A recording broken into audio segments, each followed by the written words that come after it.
Growing up in East Los Angeles, and later moving to Encino, Dan Peña earned his business and economics degree from San Fernando State College. His Wall Street experience as a financial analyst catalyzed his remarkable entrepreneurial journey. In 1984, Peña acquired Guthrie Castle in Angus, Scotland, using it as the epicenter for his diverse businesses and the globally acclaimed QLA seminars.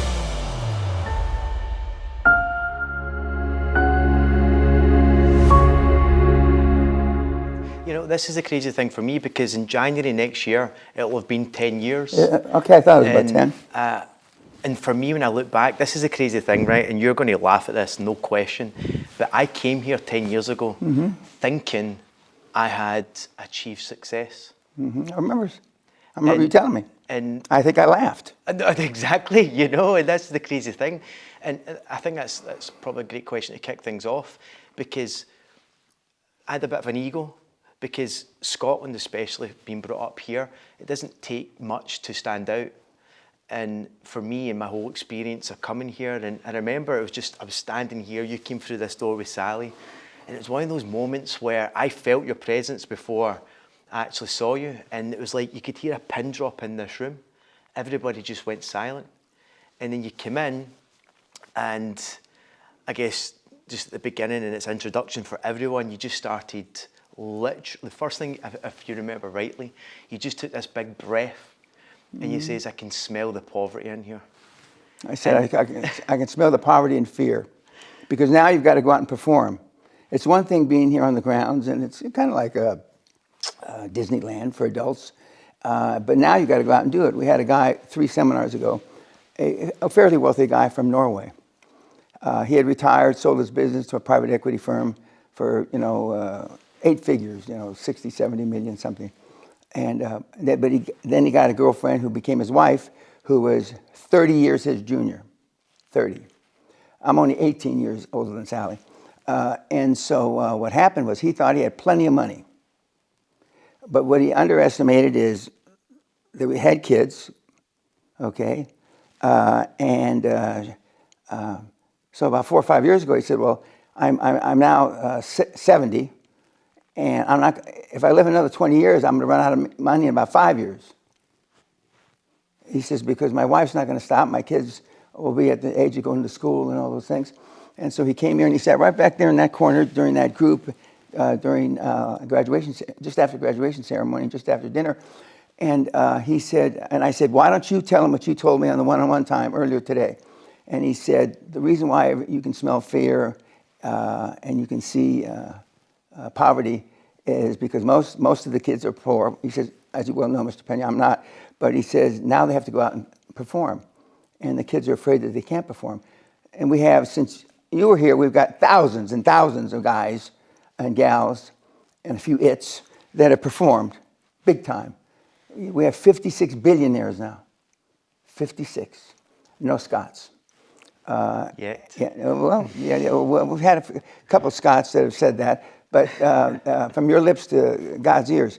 But he says, now we have to perform. And so now it's where, either the pedal goes through the floorboard and we run out, as you suggest, towards the gunfire, or we don't. And everybody's got baggage, you know that. But some of the kids make it. Now we have so many statistics now.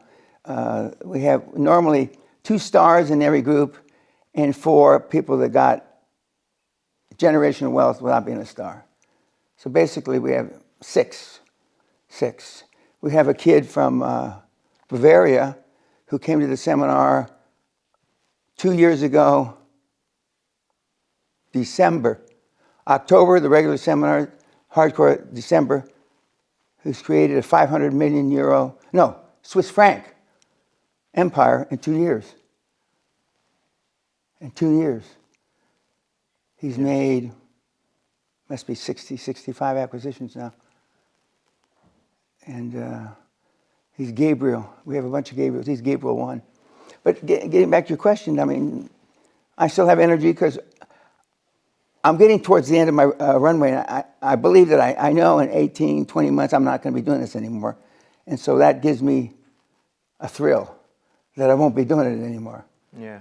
And I'm looking forward to politics, assuming I get elected on July 4th, which I should get elected, but that doesn't mean I will. They've gerrymandered Angus. They've cut Angus in two.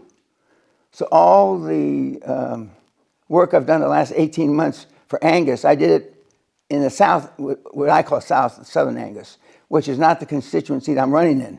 So the new constituency, which is Northern Angus, don't know my name, but I still enjoy it.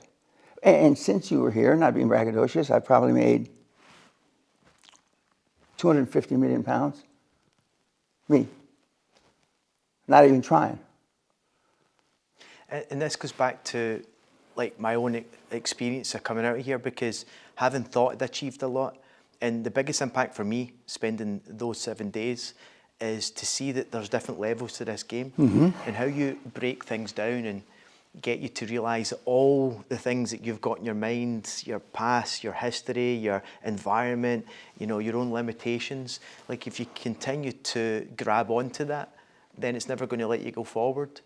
And the biggest impact for me leaving the castle, it was kind of surreal, because you're in here for the best part of 8 days and you drive back out of there, driving back to where I was living at the time in Glasgow, and I'm like, shit, the world is so different.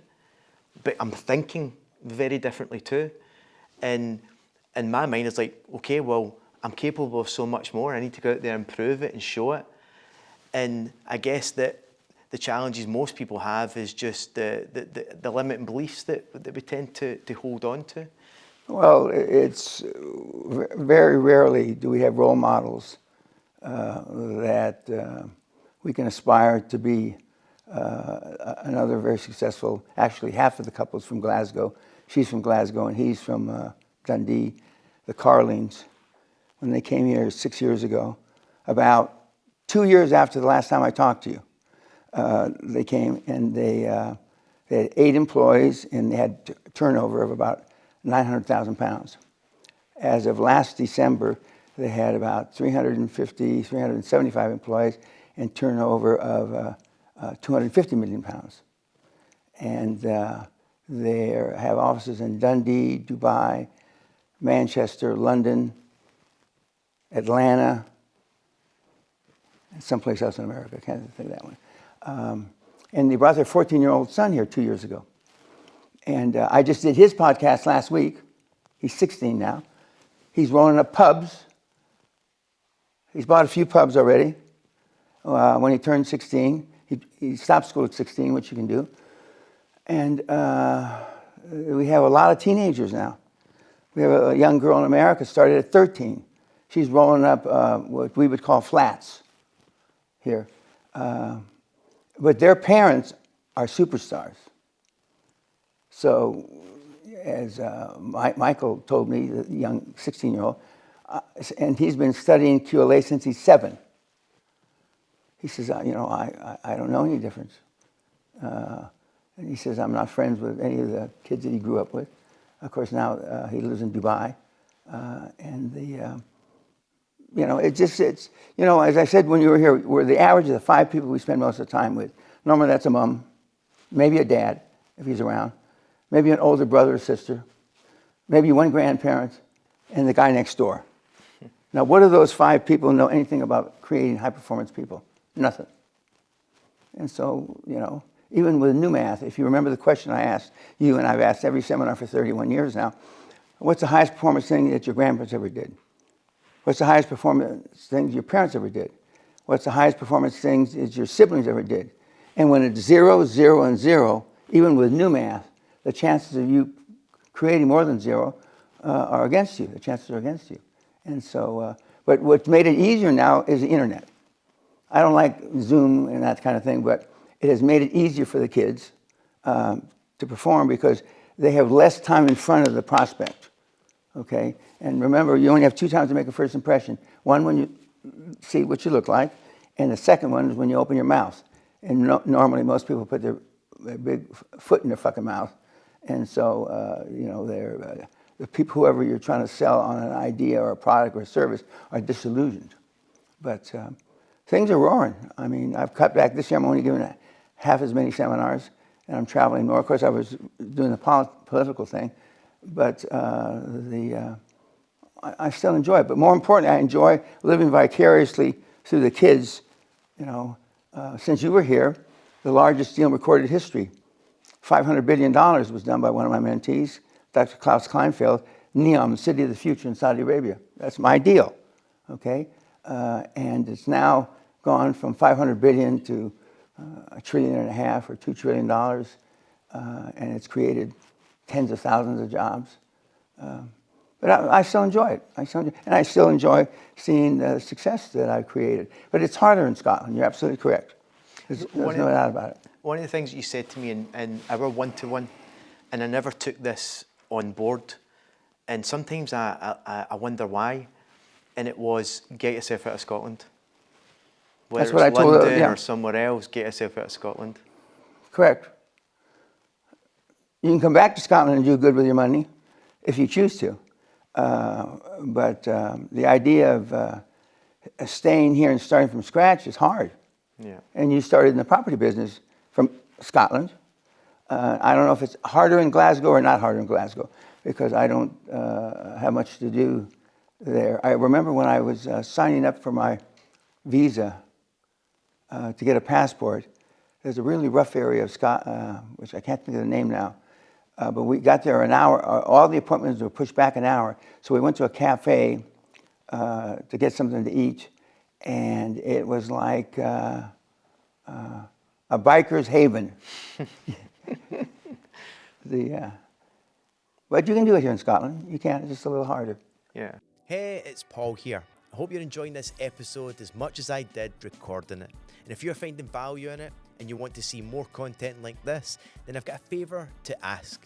Can you subscribe and follow this podcast wherever you're watching or listening? Helps me continue to bring high caliber guests for you to listen to as well as to learn from. And it'll only take you a second to hit that subscribe button. Done? Great. Now let's get back into enjoying the rest of this episode. Yeah. I think when I left the Castle Seminar, for me, because my background being in property, I would never get involved in the projects that I've got involved in just now. And we're developing lots of homes because we've got a huge shortage here.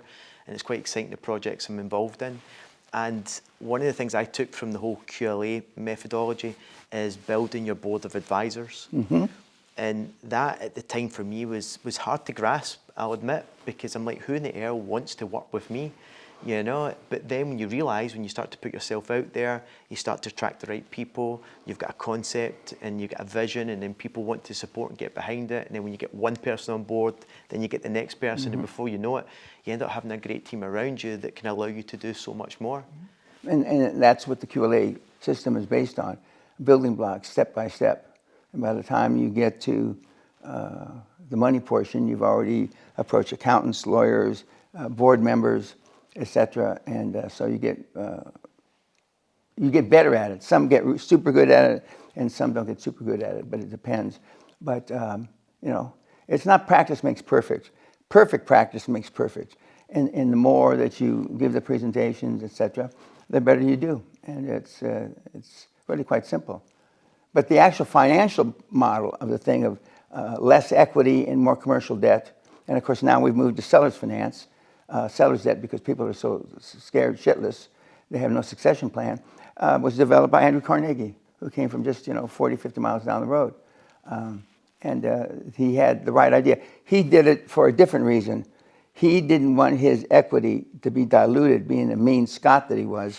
And so, but it still works out, whether you have the motivation that he had or you have the more current motivation, it still works the same.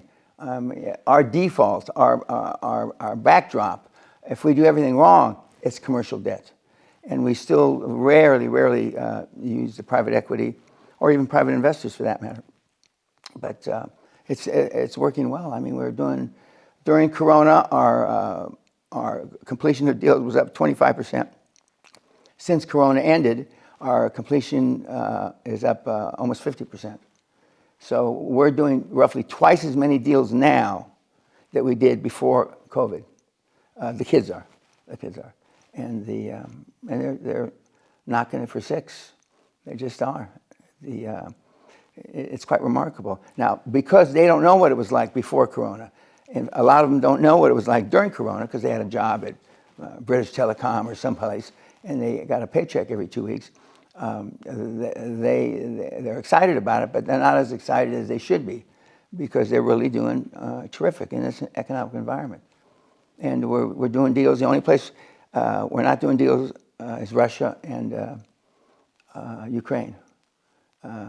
But we're doing deals literally South America, Australia, you name it, Asia, even China, Japan, the islands, those Fiji, all those islands that are in between, the Philippines and Kuala Lumpur and that kind of thing. We're doing a lot of deals, and the kids are doing terrific. But you can always do better, and that's what I tell them. When they leave here, I said, just tell me when you do your first deal. You don't have to tell me anything, but just email me when you do your first deal.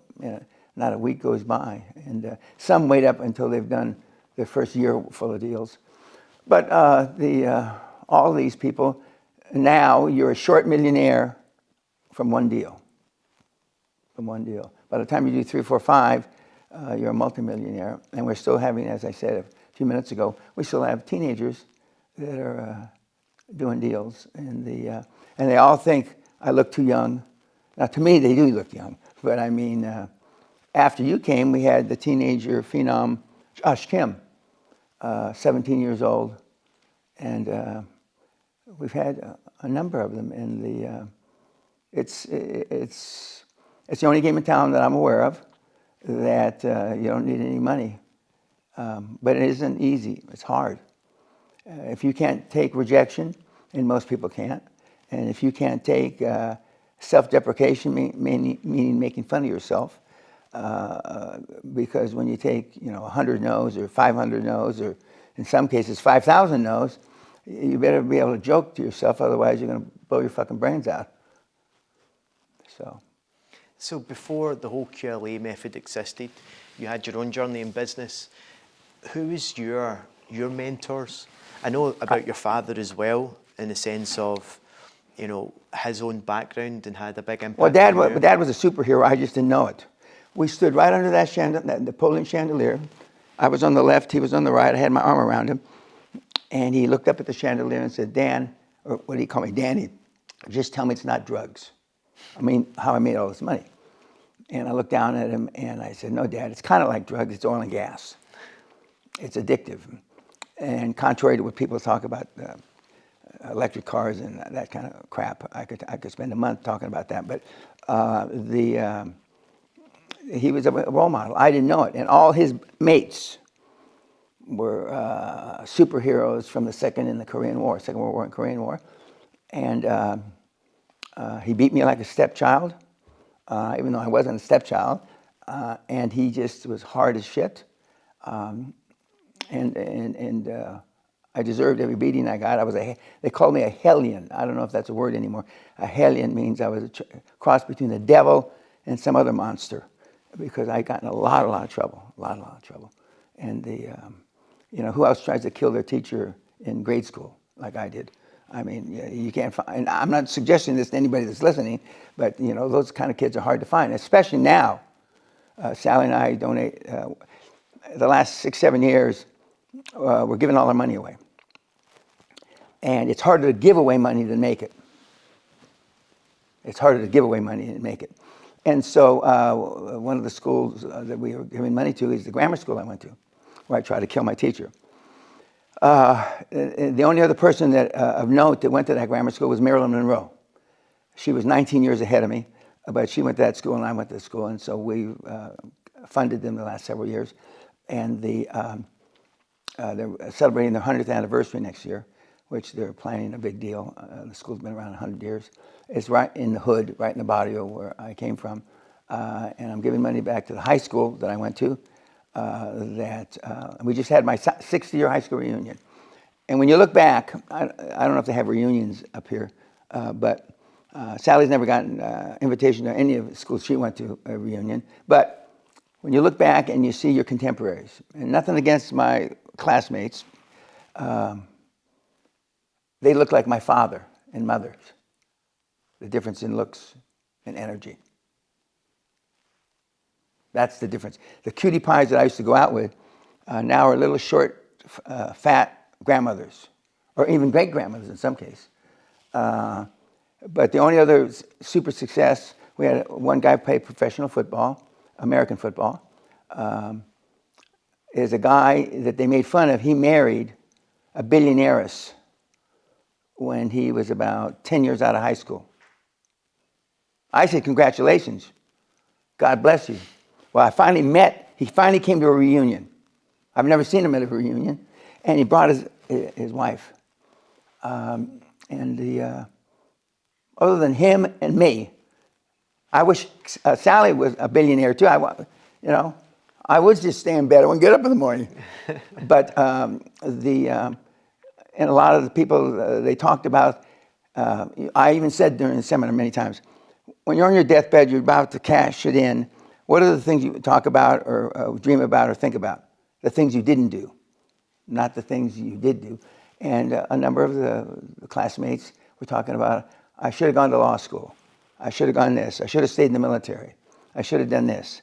We should have had more kids, or we should have had no kids. But they were talking about the regrets, not the accomplishments. But it not validated, but kind of validated the choices I've made all these 60 years since high school.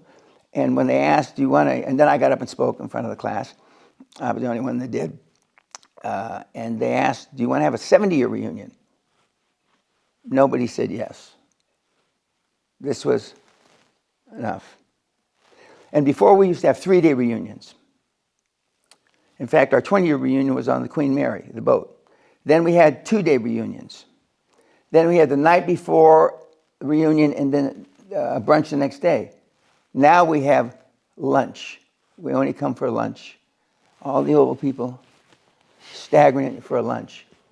So we've gone from 3-day piss-ups, and they were, when we were 28, 18, 10 years after, and now we're there for lunch, and there weren't many of us drinking.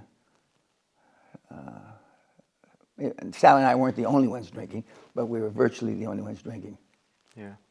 So the younger you, I guess, get into a lot of bother and things. Who was your role models other than your father that got you to maybe... Well, Andrew Carnegie, when I found out who he was, when I was doing research at the big Wall Street firm I work for, and the customers want the biggest bang for their buck. They want the most for the least. Everybody, whether you're Scottish or not. They want the biggest return with the least amount of risk, etc. So in searching, and I came across him, and the fact that he didn't use equity, he didn't use private investors, and the fact that his mentor he fucked over when he was starving to death towards the end of his career. But his financial model, I just put some tweaks on it. I discovered it in the early 70s, about 50 years ago. I just put some modern day tweaks on it. And now I put a couple more in the last 10 or 15 years. I put additional modern day tweaks. But seller's finance, when nobody has a succession plan, and in the last 15, 20 years, the kids don't want the business, the grandkids don't want the business. So what are they going to do? They're going to drop dead in the business. That's their succession plan. Nobody wants 20, 30, 40, 50 years of their life to go down the toilet when they die. And so we use seller finance, whereby, you want 10 million for your business, I'll give you 11.5 million over 10 years, okay? And so the banks, I don't know if I'm the only one that's educated them, but the banks now accept, even in Scotland, the banks now accept seller's finance as equity. Most banks want their loan to value, they want somebody to put something in the game, skin in the game, right? They don't say it's got to be you. So normally you go out and find a private investor or private equity, somebody to put the skin in the game. It doesn't have to be that way. It can be the guy that you're, and the gal or the it that you're buying out. And we've developed that now to a fine art. And in addition to creating billionaires, we've got this little pudgy kid. You're going to see this, Gabriel. I know we're having dinner next week in Switzerland, but you're going to see this pudgy kid I won't say that he doesn't know shit from apple butter, but he doesn't know shit from apple butter that's built up in 26 months, a 500 million Swiss franc portfolio. But he follows the steps, and he likes to cold call. It's tough to find people that like to cold call. Is that what your background being in Wall Street? Because it's pretty hardcore, isn't it? Do you think that what age were you when you were in Wall Street? I was there from 24 and a half to 32. But I was a slow starter compared to today. Of course, there was no internet. Shoe leather is what you had, okay? And to walk around. Right now, the guys have always complained, how do you get past the gatekeepers? You show up at the office, and you don't leave the foyer until he sees you. Pretty simple, okay? But now it's hard to do that on the internet, okay? I won't say it's impossible, but it's hard. But now you can prospect 100 people in a day on the internet, where it would take me a week of going building to building, knocking on doors. But my background, but in finance didn't help me. The only thing that helped me is I discovered Carnegie. And as soon as I discovered Carnegie, and I went to my bosses, and I said, how come we don't offer this service? There's no fees. The only one that makes a fee default is the commercial bank. We don't want Bank of America getting the goddamn fee. We want the fee. And especially now, some 40, 50 years later, 40 to 60% of banking of the money they make, i.e., the Bank of Scotland, are fees. They're not, anything else. So I realized that you're able to give, instead of 3, 4, 7, 10, 15, even 20% paying to a bank, that goes to the bottom line for the investor. Or when I was on Wall Street, they called them customers. And when I was on Wall Street, I was a customer's man. By implication is I'm there to produce the highest yield to the customer. I'm his man. That's what they used to call us, customer's man. Now they don't call that. They got all kinds of fancy titles. But and it's the people want that. And they also, another key to our model is now you call a bank, you get a computer. And then he transfers you to another computer and another computer. Now, in our model, there are no computers. Our model is going to, Elon Musk said Friday, that words to the effect, if you think as you're being told by the governments and the politicians that artificial intelligence is going to create more jobs, you're brain dead. He says it's going to, ultimately, it will eliminate all jobs, including surgeons. But you can't tell this guy across the street here that. He wouldn't believe it. He wouldn't, as they say up here. Because they don't want to believe it, because that means they've pissed their life down a rat hole. Yeah. The biggest thing, if and when I get elected on July 4th, it's because I told them, you better change now before they make you change. Otherwise, you're just going to be fucked like everybody else. So the challenge we've got in Scotland, because you're running as an independent, is that right? Correct. So the challenge in Scotland, of course, is just it's only ever been the SNP. In 2021, when I got my passport to be a UK citizen, October 12th, I immediately had a press conference, and I announced I was forming an exploratory committee, blah, blah, blah. And I said, and I started making predictions. I said the CEO is going to go down for fraud. I said Nicola Sturgeon should go down for fraud, but probably will only resign. I challenged Nicola, the old CEO, the current members of parliament here to debates. I said, I'll debate you all 5 at once. And they haven't responded, except for one of the members of Westminster said that we're not going to do anything to enhance your political career, Mr. Peña. So, but then I volunteered to be the CEO of the SNP for £1. Not because I think the SNP is good, because I think they're all thieves, but when the SNP implodes, and it's going to implode, Rumor on the street is they're in the hole, 375 million quid. And there's nowhere they can get that 375 million, because Westminster's sure shit not going to give it to them. You heard it here. When they go down the tubes, there's going to be thousands and thousands and thousands of people out of work. I said I could turn around the S&P for £1 in 12 months, and I could turn around the morale in 18 months.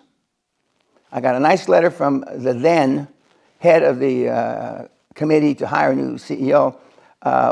Thank you very much for your commentary. You've been put on a short list for the position. 4 days later, I got another email, not letter, that they hired their old PR guy to be the head of the S&P. But as I told the group in Brecon, I had a town hall meeting in Brecon Friday, you get what you deserve. You're so fucking lazy. You're apathetic. That Braveheart shit died with a movie. Don't you get it? That was a movie. And they just sat there, and because it's true. Scotland's in the position it's in because they're lazy. They're apathetic. That movie did more harm than good. Believe me. Because irrespective of the fact that Willie Wallace, and this castle is connected to Willie, Squire Guthrie in 1297 went to Calais. Squire's just below a knight. Went to Calais to get him, to bring him back to Scotland to fight the English, 1297. They chopped him up in pieces in 1306, 1307. So this, the family, and this before the castle, because the castle wasn't built until they started it in 1468. But the Scots are just apathetic. My neighbors here are all rich, dumb and happy. They don't give a fuck. Brexit didn't affect them. Brexit didn't affect me. Unfortunately, the only thing that Brexit affected is the poor person. It's like Scotland for sure needs a shake-up. In fact, you could say the whole of the UK. And I honestly don't know what the answer is when you've got such one-sided political party that it doesn't matter who gets in. It's just correct. The Tories have screwed it all up.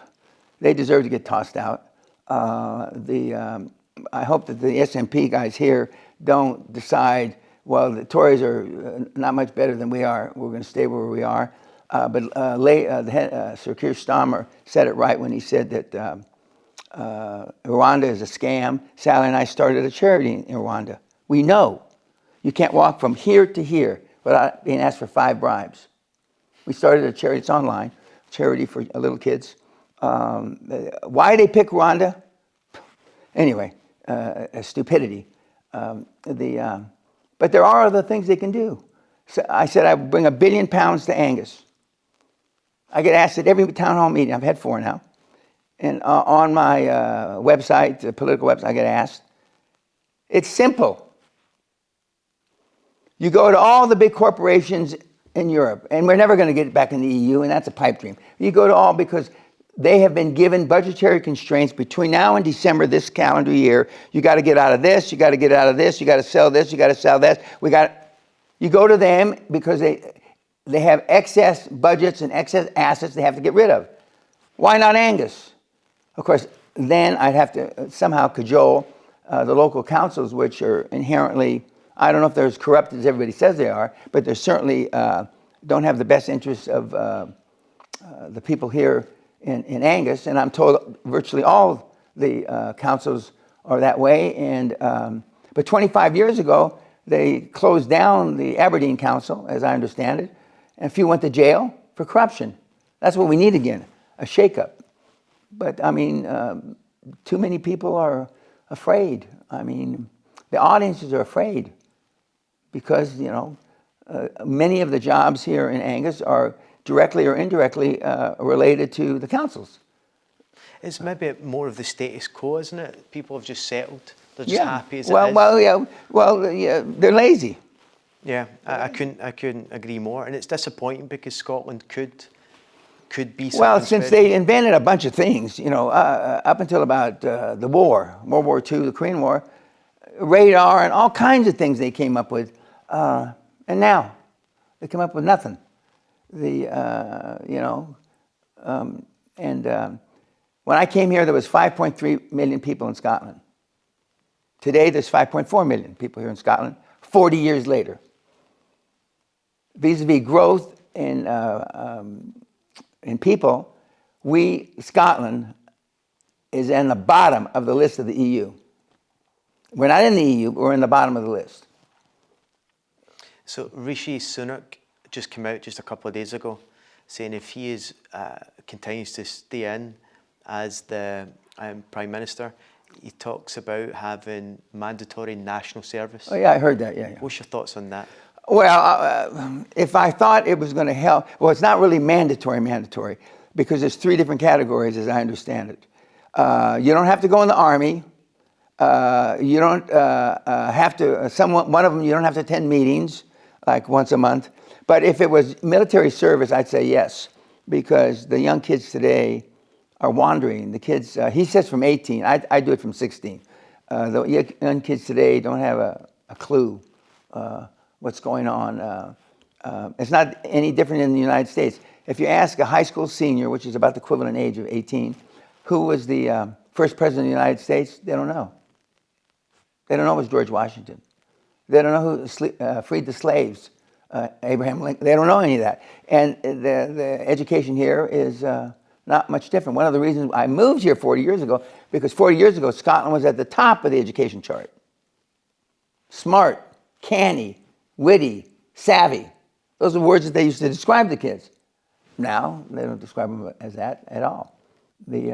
What future do you have if you're born, bred in Angus? None.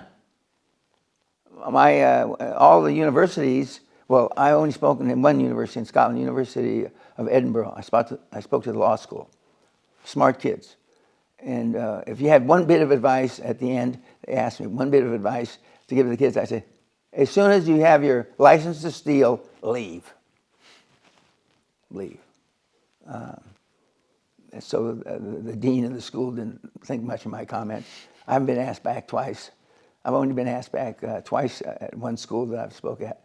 But I'm going to Poland in September, and I'm speaking at 2 universities. I've been to Poland before. Apparently, the Polish administrators there know that they're fucked up, because you should leave Poland too. I mean, the UK and Scotland is not the only place you should leave, kids.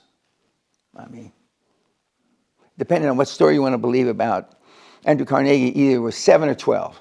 I like the 7-year-old story. He stowed away in the belly of an old ship, and he was raised by rats for 7 months as he went across to the New World. The other story is he was 12, and when his father's businesses shut down, he went to America to find a new living in his father. The weaving business was already ahead of what they did in Scotland, and so his father didn't really have any trade that he could participate in, so he starved to death. Not to death, but starved. But I mean, there's a lot of opportunities right now. And the money, the world is flush with cash. Flush with cash. And as I told you when you were there, absence of evidence is not evidence of absence. Just because you haven't seen it done, just because you haven't seen people put together and build, giant conglomerates from scratch, doesn't mean it's not possible. But it all gets back into self-belief, self-esteem. Angus and Scotland in general, it suffers from low self-esteem. It's that simple. They have low self-esteem. They have low self-concepts. They don't think much of themselves. So when you came off of Wall Street, and you've got the whole story of turning Great Western Resources from $820 into nowadays $1 billion in terms of its value, maybe have a little chat around that, because that's an experience in itself to grow a company at that stature, but it also wasn't plain sailing because they tried to get you out your own company. Well, I mean, more than once, correct. I fought 2 hostile takeovers, one of which was backed by our biggest shareholder at the time, but when you've heard the story, but I'll make it short. On New Year's Eve, I get a phone call about 7 o'clock at night from one of the billionaire guys that I was in business with. And he said, Dan, can you do me a favor? I need to sell this. We can do it on a fax machine. We had fax machines in those days. I got this company in London, in England, for tax purposes. I said, okay, Jack. And so anyway, so then 3 months later, I went over to see what I bought. There was more money in the bank than I paid for the company. I got a building on Curzon Street, which is a very popular, expensive street in London. And I got a company. And it was called Great Eastern Energy Company, coincidentally. And I got a board of directors. And on that board was a guy named Robert Dyke. Robert Dyke, and this is the difference between the mates that you go out and have a pint with on Friday night and me. I went out of my way to be around very influential people. Robert Dyke was the founder of the North Sea. He found the first oil for Argyle field in the North Sea. So there was a lot of buzz around him because he found the North Sea and arguably saved Maggie Thatcher's government from going bankrupt, arguably saved the UK from bankruptcy. Okay, and I bought him with this company. He stayed on the board, I asked him to stay. And so around him, and the market was crazy then for offshore North Sea exploration because the Brits knew that it got saved from bankruptcy. And I had the one guy, his nickname before he founded the oil in Argyle and saved Britain was called Dry Hole Dyke. He had drilled 88 dry holes in the North Sea. This was the 89th. Hamilton Brothers was already bankrupt, but they stayed out on the rigs and they wouldn't accept the service notices from the sheriffs and the people trying to close them down. They wouldn't accept them. So when the boats would come up to the big derricks in the water, they'd push them away. This went on for months. And then he found the North Sea. It became famous, saved Hamilton Brothers, saved the UK government, et cetera, et cetera. So I had this guy. So I built a company around him. I think he had 5%. I gave him 5% of the equity. And we raised money like shit through a goose. Nobody ever said no to us. And we got the Kuwaiti government as our largest shareholder, 29.9%. And we raised, when nobody could raise any money, we were raising hundreds of millions of pounds. But Kuwait was invaded by Iraq, if you remember. Not too old for you, but 1990-91. And we were the biggest investment Kuwait had outside Kuwait. And the biggest investment they had either in the UK or in the US. And our share price dropped 85% in 3 days. I owned 60% of the company, public company. My net worth went down 75%. I lost hundreds of millions, me personally.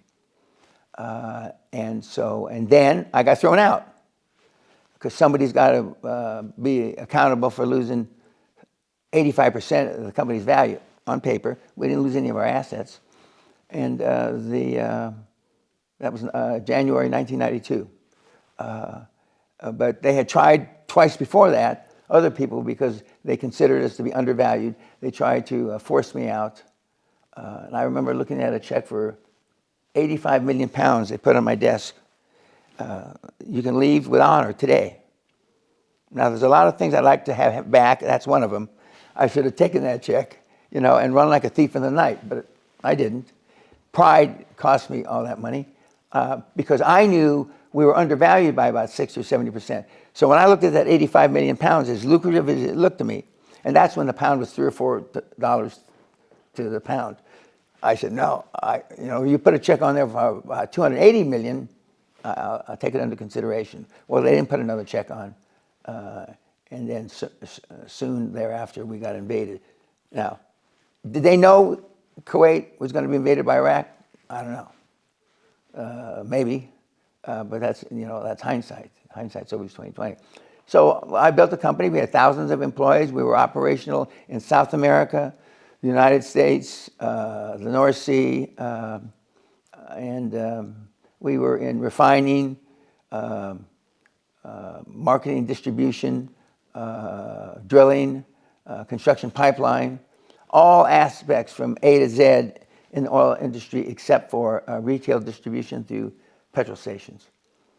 And we were the fastest growing company in the not in the United States, not in the United Kingdom, but in the world for 3 years in a row. And while 10,000 energy companies went out of business, when oil then went from $41 a barrel to $6 a barrel. So it's going to be not a merry-go-round, because it's tough to fall off a merry-go-round, but it's going to be, you're going to question your sanity if you build a successful company, because people are going to want to take it away from you, as they did with me. Yeah, it's hard to kind of comprehend walking away from an £85 million check because you believed in where it was going to go. I guess at that time it wasn't the money, it was the belief in this is what it's valued at. No, a lot of it was ego. Right. I'm separated from, decades. I should have taken the 85 and run like a fucking thief in the night. But I didn't. But I made more money subsequent to that. But I still have the scar tissue from that episode. More than anything, I got because I got thrown out by my biggest shareholder. When we used to have, and we were public on the London Stock Exchange, we used to have board meetings, and the directors would sign a proxy. It's your company, Dan. You vote for it. We had death threats, bomb threats. We had mercenaries around this house as guards. We had mercenaries in Houston, in our London headquarters, because they were at the same time. We're fighting with the Genovese family, the Mafia family in New York City. One of the guys that were selling for us sold, unbeknownst to me, 2% to the Genovese family, and he said that under Peña's leadership, blah blah blah, I'm sure we'll never lose money. Well, then Kuwait got invaded by Iraq, and his $5 million he put in went to not zero, but almost zero. So then we're fighting with the Mafia. They try to kidnap our kids and all kinds of stuff. And it always comes in threes. No matter how bad that is, something's going to be worse and something's going to be more worse. That's not good English, but it's a hell of a ride.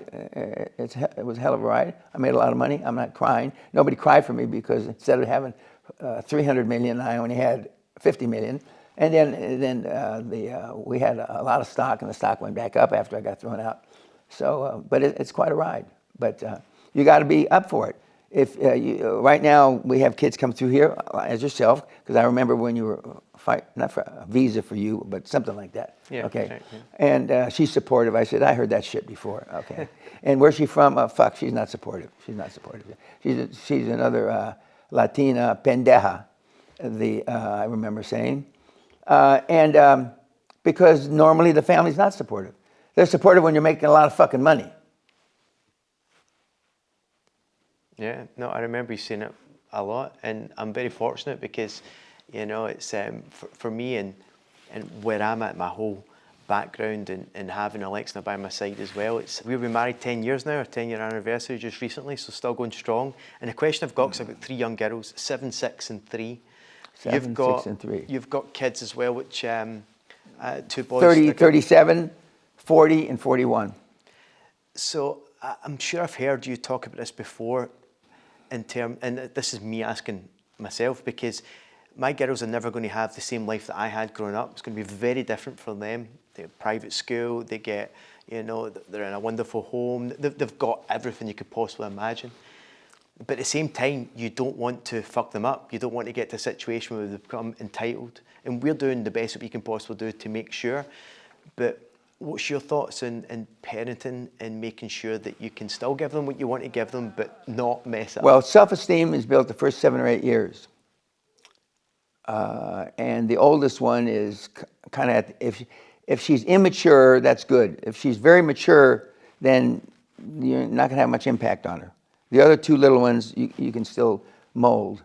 And I've said this publicly, I overdid. There's a link that we weren't using when you were at the seminar that's about 12 minutes long about Barron Trump, Donald Trump's youngest kid. He just turned 18, just graduated from high school. he can't help but be entitled. He just can't. Our kids were raised very similar to that. But they used to be embarrassed when the limo driver and security driver would take them to their private schools. They would make the driver and security park 10 blocks away, and then they walked, and the security guys would follow them to school because they didn't want to be that different. And I must have told our 3 kids a million times, you don't need friends. But telling a 12-year-old you don't need friends is like you're pissing in the wind. They don't believe you, okay?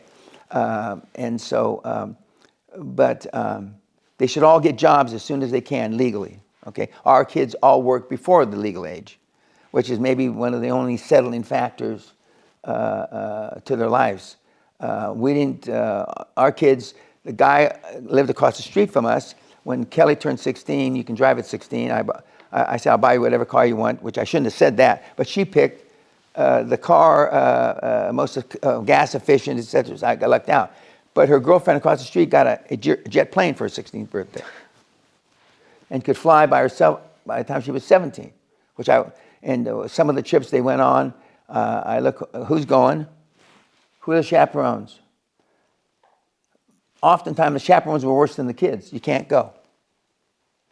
But I mean, what? You just can't go. I can't say that Sally's father is a pervert fucking, One of our neighbors was the biggest porn guy west of the Mississippi in the United States.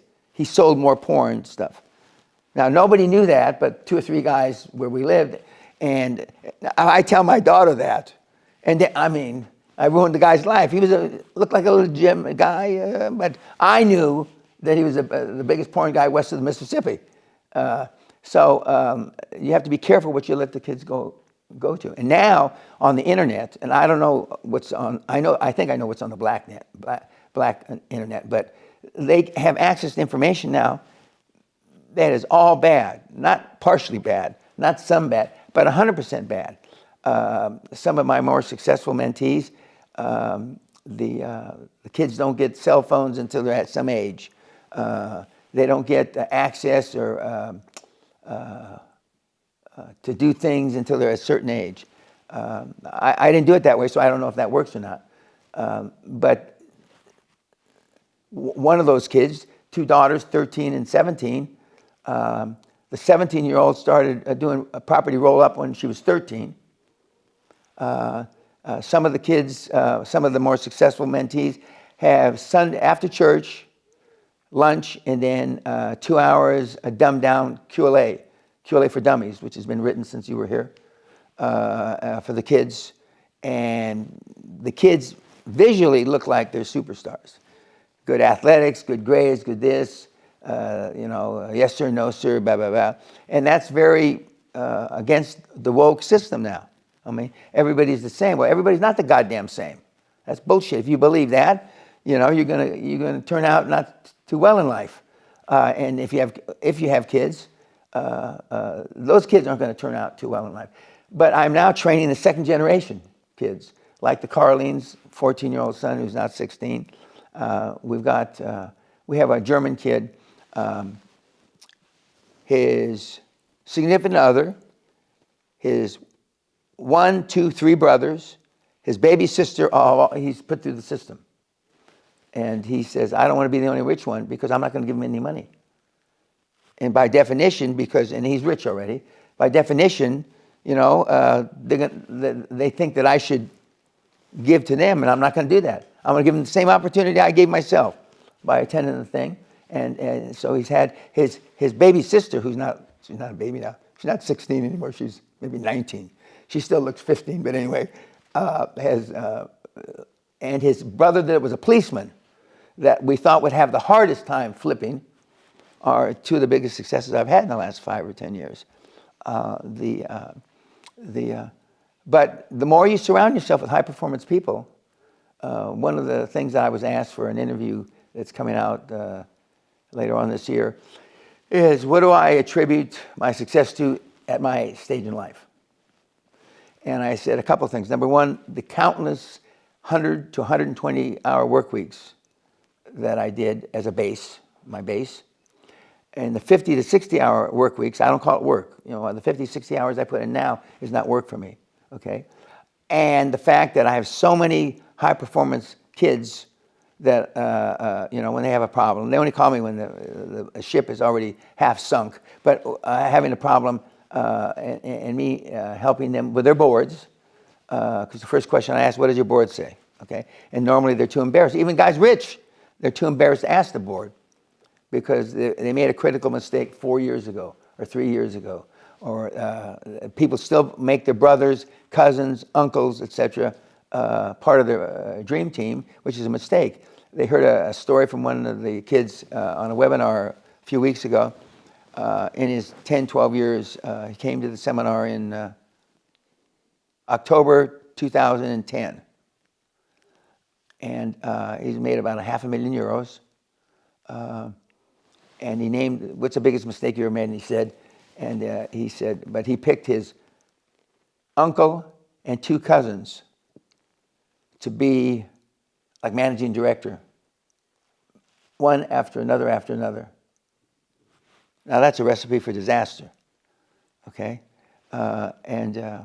So we still, now my default has never been, I've been here 40 years, my dad stood under that deal, my mother died here, and my kid brother's been here once. And I have 40 million relatives, maybe 80 million. Sally and I went 7 and 8 years, respectively, not talking to our mothers during the formative years of the kids because our mothers were toxic. Toxic. It's hard to find a non-Latina that's not toxic. And now, of course, I'm a grandfather. I have 2 grandkids. And the grandkids, middle son, Derek, he's doing a lot of the right things. But, you know, most of you, generally speaking, would rather be liked than more effective. It's just, because down deep inside, no matter how successful you are, no matter how tough you think you are, blah, blah, blah, you're not. In the big scale of things, I mean, you're weak. You know, when our daughter used to cry on my shoulder with tears running down her, the most I'd ever do is give her a handkerchief. You better go cry on your mama's shoulder because that shit doesn't work with me. If Kelly was standing right here, she'd look into the camera and say, my father has treated us all like everybody else, like shit our whole life. That's what she'd say. 2 of our kids, one kid is special needs, 2 of our kids are high performers in the corporate world. Top 2%, you know, make big money. But they still need the coverage of big corporations, the big balance sheets. That's kind of my own experience after the Castle seminar as well, because part of that, and I'm not sure if you still do that, Dan, is that every week we had to do a weekly report.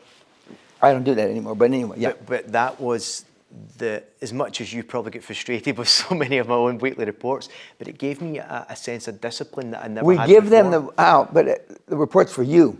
Mm-hmm. But the real nut killer is about 15 years ago, no, not 15 years, 7 years ago, 7, 8 years ago, when we stopped doing the weekly reports, do a dumbed down version to your employees. And a good portion of your employees will quit. You won't have to weed out bad employees. They'll just quit.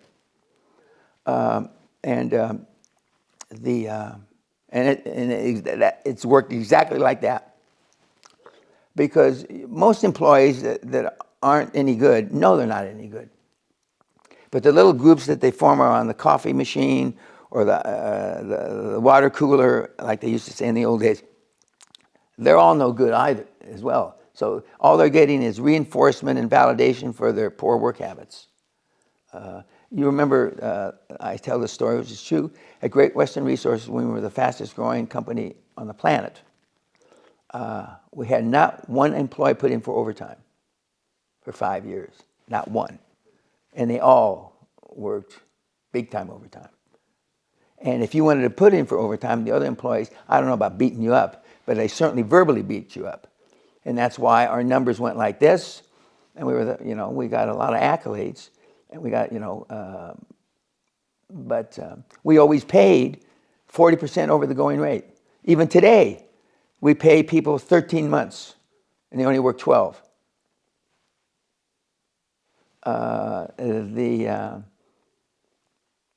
But I mean, it's,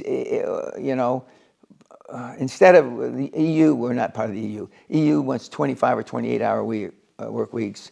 The norm is 32 to 35 hours. Rarely do you see people signing contracts for 40 or 50 or 60 hours. It just doesn't happen. And they wonder, I just had an idea. Remember when a year and a half ago, when they were saying we either eat or heat? Remember, they didn't have enough money to pay their electric or gas or whatever it was. Mm-hmm. We had employees on this estate, their gas bill went from 118 pounds a month to 300.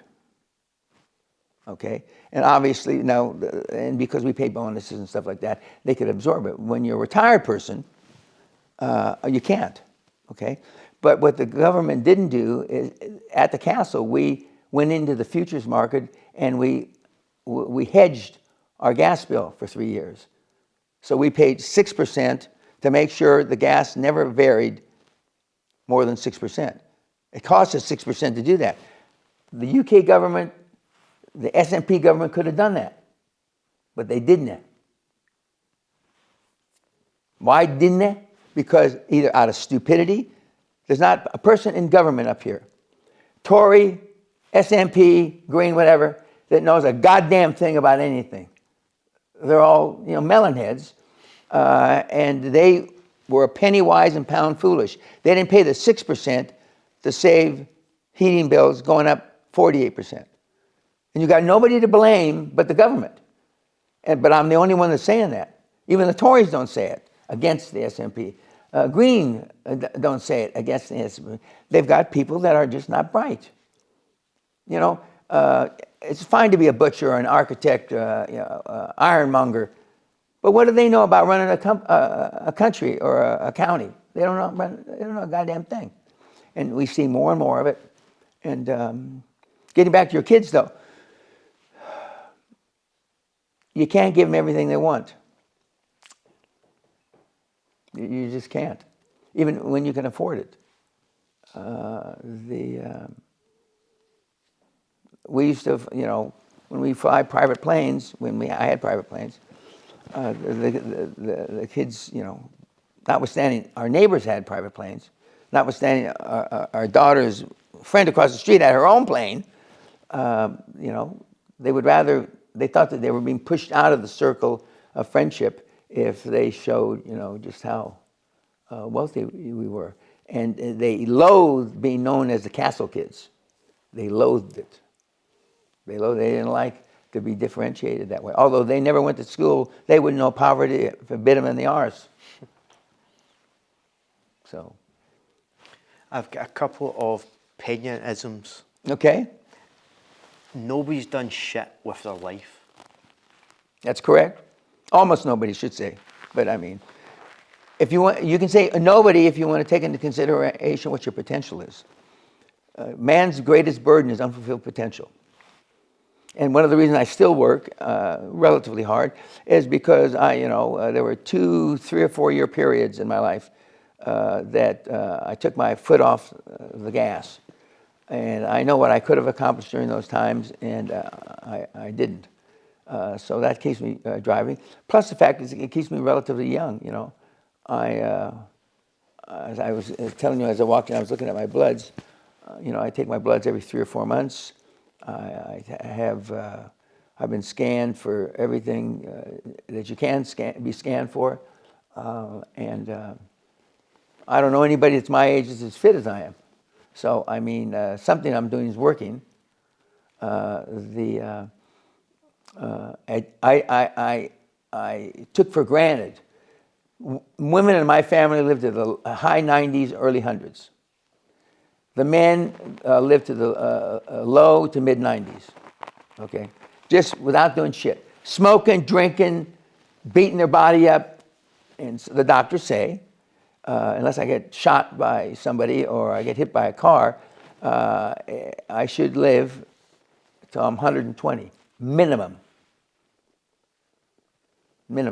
And after going to my 6-year reunion, I'm positive now, the doctors are absolutely right. Because I'm fucking fit. And I still lift weights. I've had a lot of body parts replaced. My knees, my shoulder, my collarbone, my hip, amongst other things. But you're right. Man's greatest burden is unfulfilled potential. Another Peñaism. We've got read books if you want to stay poor. Yep. I think that, well, since you were here, when I spoke at Oxford, some guy in the front row was talking about, would you rather have somebody have read 700 books about making money or has done 700 deals and made money? Which is pretty much not my mantra, but close to being my mantra. I've read 7 or 8 books, a lot of them twice, 3 times. I've read the Bible, I've read the Quran, which didn't help me anything other than I like an eye for an eye in the Bible. Of course, Gandhi said, if you follow the eye for an eye, everybody be blind sooner than later. But yeah, I don't believe in the books. You don't need money to make money. That's the greatest truism. If you go forward and let's say you want to come back and give back to Scotland. I wouldn't if I were you, but just say you do. When you get that concept across to the mean Scots,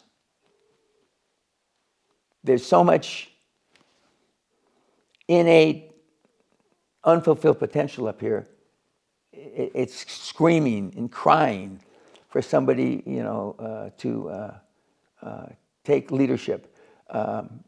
I'm having fun running for office. Not many people can say that. But if I'd known this, I might have started 10 or 20 years earlier. Because at best, I'm going to get 5 years. Because I don't want to be practicing this when I'm in my 90s. My 80s is fine because I don't feel my age. But somebody young could corral the buying power and the wherewithal and the brains in Scotland. Not the SNP, not the Tories, not the Green people, but somebody that like used to be. Because right now it's still like the clans. SNP is a clan. The Tories are a clan. The Green people are a clan. And very few people trust anybody outside their own clan. It hasn't changed much. But I still hope's not a strategy, but I still have hope that Scotland, and first of all, more importantly, Angus, where I live, will get their head out of their arse and do something about it, because we have a lot of potential here, and we have a lot of raw space. Right now, they're all hot and bothered about the pylons that they're building, these big 400-foot pylons across Scotland to increase the productivity, energy that they can bring here. But the magic question is, do we really need the increase in energy? And Scotland's got all the energy they need. So why the fuck they're spending the 14 billion pounds on 400-foot pylons? I don't know. But that project is done and dusted. I already told the powers that be that asked me to get involved. The horse is already out of the barn. I mean, that decision was made many, many years ago. It's not going to change anything. The last couple, there's no such thing as work-life balance. Correct. There's work-life challenges, and they have consequences. I'm a product of work-life challenges. I wasn't home very often. And when I was home, I was disciplinary, in disciplinary mode. While the cat's away, I'm not saying that my wife allowed them to do anything they wanted, but my wife is not as skeptical as I am, because I knew the shit I did, and I was good at not getting caught. And i.e., I got in a lot of trouble, went to jail when I was younger. Not prison, jail. That's the only distinction. But I certainly did a lot of stuff that I would not wish on anybody that's watching this, or you, or anybody you know. And this one here, I think, sums up everything in the sense of why I believe that in Scotland we operate the way that we do. Big dreams, big problems, big rewards. But how many people actually want to go on that journey? Not many, because they get stopped at the big problem stage. And everybody has not been trained. They haven't been trained to be a high-performance person because they haven't had high-performance models. And once you go down the big performance road, everybody knows an uncle, an aunt, a grandparent that lost all their money. So you don't want to experience yourself. You don't want to experience that. So they decide not to do it at all. I know a lot of people that the first speed bump that they thought was Mount Everest, they got knocked down and they never pursued it anymore. And it's an old cheap cliche. It's not how many times you get knocked down, it's how many times you get up. Now, that's easy for me to say. I've been here 40 years. I haven't had to work in 40 years. So I've had generational wealth for 40 years. We're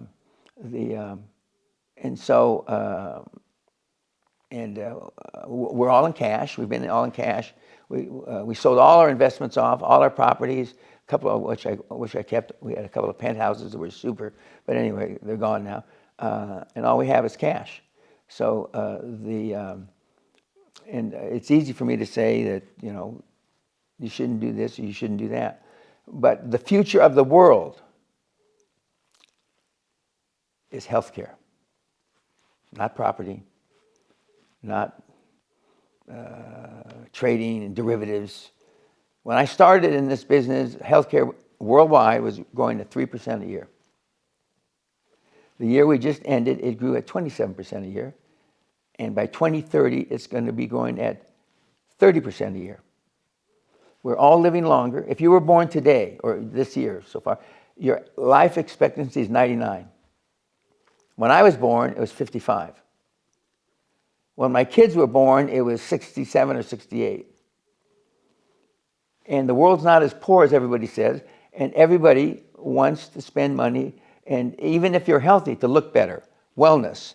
The girls want to have less wrinkles, less celluloid on their legs, pretty teeth, et cetera, et cetera. Healthcare, notwithstanding what Elon says, in his lifetime, all the jobs that you know of are going to be replaced by artificial intelligence. All. He says the real problem, and I agree with him, is how is the government going to feed all the people that don't work? If we go to 80, 90% artificial intelligence workers, that means they're out of business, they're out of work. How are we going to feed those people? How are we going to keep them healthy? With great difficulty. And the real reason Elon wants to go to Mars, because he knows we're through here on the Earth. Well, Dan, I can't thank you enough, because 10 years ago, coming here, it's been a journey, and I'm still on that journey, and I wouldn't be on it if it wasn't for having my mind opened to what's possible. So I can't thank you enough for that. I'm happy for that. And thanks again. I really appreciate it. It's been great. Very good. Thanks. Thank you. Thank you. Cheers. Okay.